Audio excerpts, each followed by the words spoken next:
una disperazione perché tocca. Vaia, 4 lettere che racchiudono la furia della natura, la devastazione del vento e della pioggia. Abbiamo la condizione di una tempesta perfetta. Dal veneziano al bellunese, dal trevigiano al vicentino furono ore, giorni drammatici per il Veneto in ginocchio dopo la devastazione. Il livello storico dell'acqua alta Venezia, la piena del Piave che invase strade e abitazioni, interi boschi cancellati e una montagna che non sarà più la stessa.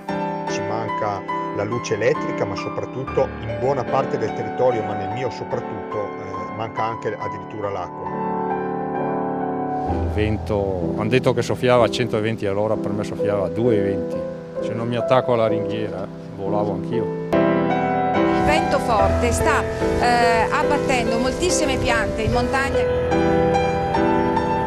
Non sapevi se erano ancora vivi, se Rocca Pietro c'era ancora, se il municipio era stato portato via.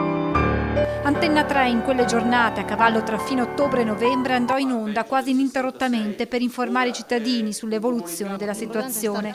Ora le voci, i suoni, le immagini, un anno dopo il passaggio di Vaia, sono state raccolte nel documentario Veneto in ginocchio, prodotto dalla nostra emittente, in onda stasera dalle 21:15.